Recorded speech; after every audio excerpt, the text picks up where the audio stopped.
Hello everyone, my name is Richard Gentry, President and founder of RG Strategic Interventions LLC. I want to welcome you to this module. Today I'm going to talk about principles of discipline. And with that, we're going to look at two specific concepts that I'm going to share in this particular module. Discipline has been the source of frustration and confusion in many detention and residential facilities.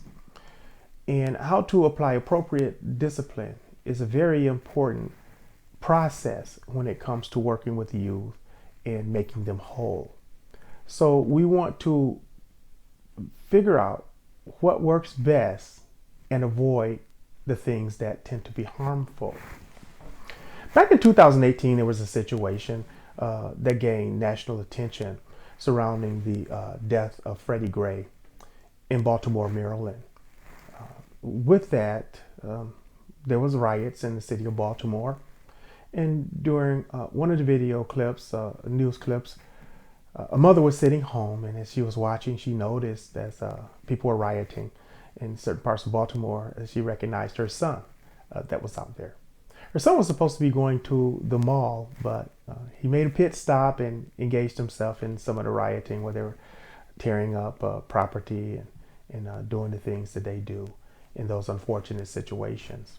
This mother made it a point to get in her car and drive to the area where her son was at. And she pulled her son out of that riot in the face of TV cameras and lots of onlookers. And the way she did it was in a very physical way, where she was hitting her son and snatching him and punching him and yelling at him. She didn't want her son to be a casualty. She didn't want her son to be a statistic.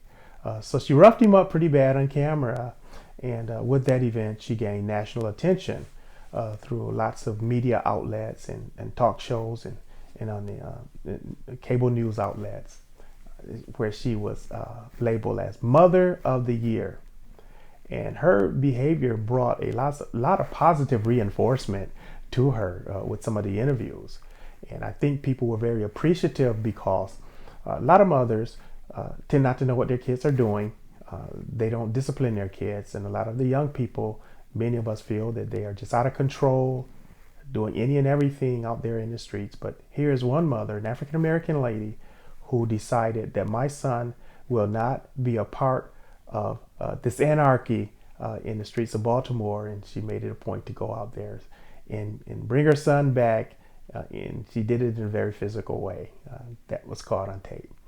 This is one of the video clips I show when I do presentations on principles of discipline and the underlying assumptions of discipline. And although she was heralded as a hero, and the news anchors said positive and glowing things about her, and a lot of the comments from the YouTube clips really applauded her efforts, that may not be the best way to do things when it comes to working with kids and out-of-home placements. And so we talk about that. And although we may feel that we may want to engage our kids in such a way, and that they deserve sometimes for us to, as my mother would say, go upside their heads, we simply can't do that. And that's not the proper way of doing things. So I would encourage you, however, to visit that clip on YouTube, Mother of the Year, and it's surrounding the murder of Freddie Gray and the riots that took place after that. And so the reason I bring that clip up is that it do provoke a lot of emotions and a lot of opinions when it comes to discipline. And so if you talk to any number of people concerning this topic, you're going to get any number of answers in regards to what constitutes appropriate discipline. We have custodians coming through our facility, and we may be dealing with an acting out kid, processing in a verbal way, encouraging that kid to do what's right, de-escalating a kid who might be volatile. And as that facilities person, maintenance person looks on, of course, they haven't been trained in these techniques and the way to properly de-escalate people. I've heard comments from them, and they'll say things like, all their bad ASS need is to be whooped or to be beaten, and they haven't received enough of them. My mother whooped my blankety blank blank. I turned out to be okay. That's why I'm not a thug. That's why I'm not a criminal. And all these kids need today is to have their blankety blanks beaten. So needless to say, we can't do that. So we're going to talk about some appropriate ways to employ discipline in facilities and working with our population. And so what we're going to focus on are two concepts in this module. As I mentioned before, disinvolvement and encouragement. So let's talk a little bit about disinvolvement and what does that term mean, to be disinvolved. To be disinvolved does not mean a lack of involvement. Actually, it means just the opposite. It means that we're definitely going to be involved, but we're going to engage our young person, our youth, in a certain way. So when we talk or think disinvolvement, it means that the attention should be given to the act and not the person. Okay? So we're going to focus on what they do and not who they are. So our voice, in regards to our intentions, voice inflections, all of that should be free of moral judgment. We do not want to focus on past behaviors. And when we are engaging a kid, our voice should not sound angry or hostile. There's a term that we use with the Crisis Prevention Institute. I'm very familiar with that model. I've been trained and certified in that model of de-escalation, verbal and physical de-escalation in the past. And there's a term that we use called rational detachment. What does that mean? Rational detachment means it's the ability for one to stay in control of his or her behaviors without taking the acting out behaviors personally. So when we speak of disinvolvement, basically we want to focus on the actions. We don't want to personalize the actions. Maybe we've been called names, maybe we've been threatened. So basically, how do we engage acting out behaviors without becoming emotionally involved? So it takes a high degree of skill to be able to deal with behaviors and not take them personally. Staff can control their responses to acting out behaviors. Now, it takes effort, it takes skill, it takes training. But as professionals, we are to remain in control of ourselves. We are to remain in control of our actions.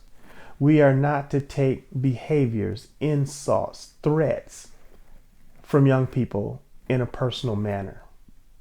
So a professional attitude must be maintained so that the situation can be controlled without overreacting or underreacting. So many people, unfortunately, who work with kids get in trouble because of their inability to remain emotionally neutral. It's very key and critical for us to remain neutral when dealing with behaviors. We have to be thoughtful. We have to be methodical in the way we handle these situations, especially when we're dealing with a kid who is very emotional and very volatile and completely out of control. Well, in a situation like that, someone needs to be in control, and that someone needs to be the professional.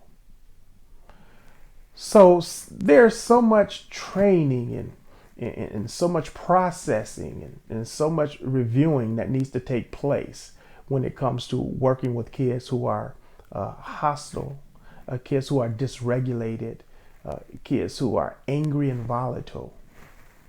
We have to be very skillful. So many people have lost their jobs, and a number of people have unfortunately had to deal with the courts in a legal sense because they responded inappropriately to an acting out kid. I do not maintain that being disinvolved in a situation where a kid is highly volatile is easy. It's not easy. But it's important to recognize the fact that we are professional in all that we do, that we're not going to accept challenges from kids, because sometimes they have the ability to reel us in if we're not on top of our game. So that's just one of the things that we have to always have in the forefront of our minds, that we are professionals. We're going to maintain a professional disposition, that we're going to not take this situation personal. It's a calling, but it's our jobs. And so we're going to be free from controversy by making sure that we use principles of disinvolvement and rational detachment when it comes to working with our young people. The second principle I want to talk about in this module is encouragement. Is there a difference between encouragement and praise? I like to focus on encouragement because encouragement rewards effort. Encouragement focuses on the process instead of the end result. So in an evidence-based model, encouragement is the appropriate approach when it comes to working with young people. Encouragement builds on strengths and not weaknesses. It does not view mistakes as failures. And it's the effort that's reinforced and is not necessarily dependent on the outcome. In the previous model, I mentioned an evidence-based ratio when it comes to working with kids. It's a praise to consequence ratio of 4:1. So when we're working with young people, I encourage my staff that with every redirect, with every consequence that we employ, that we should have found a minimum of 4 opportunities to provide encouragement, 4 opportunities to catch a kid doing good. So we can go beyond 4, that's even better. But what that would do is put a person in the frame of mind that we're working from a strength-based perspective as opposed to a punitive perspective. Now, the research teaches us that at the point, that threshold of 4:1, praise the consequence, is when we begin to see lasting behavior change when it comes to young people. So we like to keep that 4:1 ratio in the forefront when we're working with young people. And it gives us a forum, it gives us a platform to always be looking for positive things, to look for achievement, to look for steps of improvement, even if those steps are baby steps.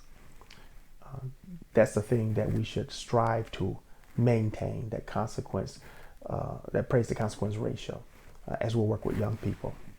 I want to share a few characteristics of an encourager.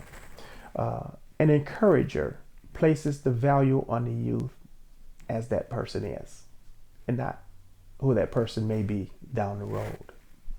An encourager shows faith and trust, enables the youth to have faith in himself or herself.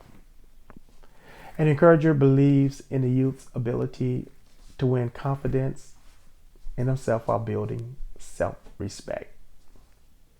An encourager recognizes a job as well done and always see the effort in everything a young person does. And finally, an encourager recognizes and focuses on strengths and assets.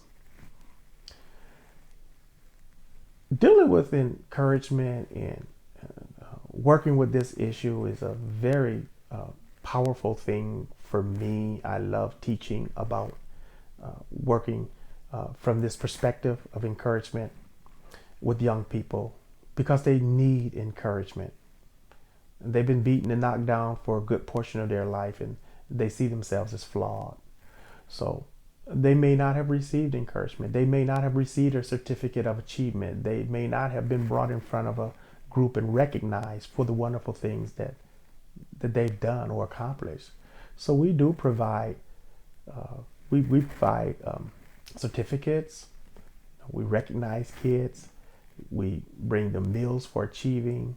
We make big deals out of them attaining levels.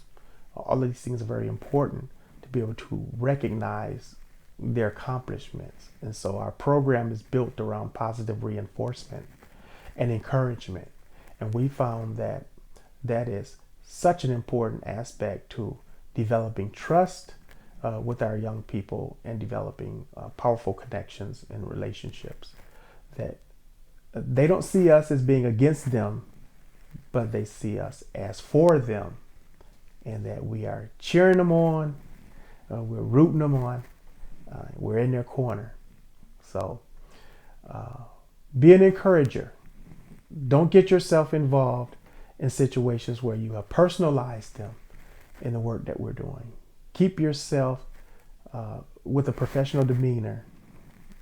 Be able to detach from negative situations when you're working with kids, so you don't make any catastrophic mistakes with them.